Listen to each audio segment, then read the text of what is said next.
Bonjour les élèves, regardez, on a une séance de conjugaison des verbes du troisième groupe à l'impératif présent. On a déjà vu les verbes du premier et deuxième groupe à l'impératif présent dans la séance précédente. Maintenant, on va voir les verbes du troisième groupe. La phrase A. Ayons un comportement responsable sur la route. B. Allons lentement à l'approche d'un barrage de police. C. Ne partez pas en voyage sans vos papiers. D. Sois prudent quand il pleut. E. Prenez tout votre temps quand vous roulez en ville. Regardez ici, on va souligner d'abord les verbes qui sont conjugués. On a le premier verbe, le deuxième, le troisième, le quatrième et on a le cinquième. On va donner ces verbes à l'infinitif. Ayons, c'est le verbe avoir. On a dit avoir, il appartient à aucun groupe. On a le allons, c'est le verbe aller. Aller, c'est un verbe de troisième groupe. On a dit qu'il se termine par ER, mais c'est un verbe de troisième groupe parce qu'il est un verbe irrégulier qui change du radical. Le verbe partir, c'est le verbe partir. C'est un verbe de troisième groupe aussi. On a ici soit, c'est le verbe être. Regardez, être et avoir, ce sont des auxiliaires. Et le verbe prenez, c'est le verbe prendre.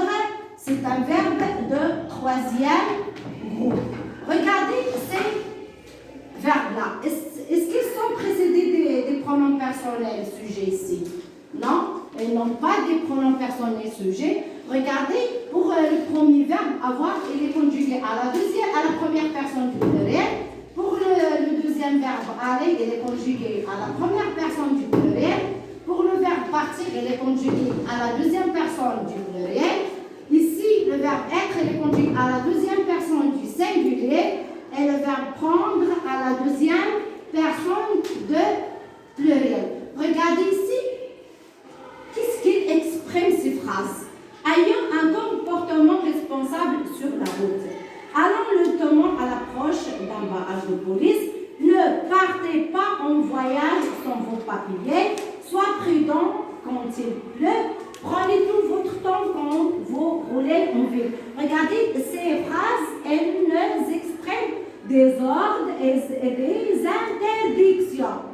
Regardez, on dit que ce sont des phrases impératives, c'est-à-dire les verbes ici, ils sont conjugués au temps de l'impératif présent. L'impératif présent.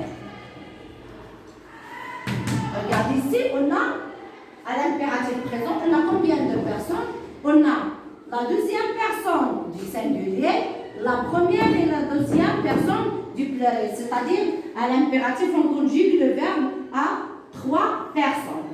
Regardez, on va passer pour je retiens.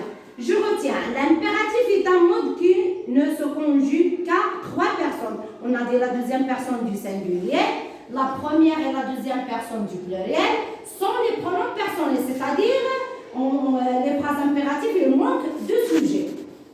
Au présent de l'impératif, les terminaisons du verbe de troisième groupe sont S, ONS, EZ. À la deuxième personne du singulier, certains verbes du troisième groupe font exception et ont une terminaison en E, comme le verbe offrir, on dit offre, offrant, offrir, le verbe ouvrir, ouvre avec un E, ouvrant, ouvrez, le verbe cueillir, cueillir avec IE, cueillant, cueillir, et le verbe avoir, est avec AIE, ayant, ayez. Le verbe aller à la deuxième personne du singulier prend un S quand il est suivi d'un Y. Regardez, on dit vas-y. On va passer à un exercice d'application. Mets le verbe entre parenthèses à l'impératif présent. Attendre que le feu piéton soit vert pour traverser. Voir ce qui est écrit sur ce panneau de circulation. C'est faire attention à la marche en descendant du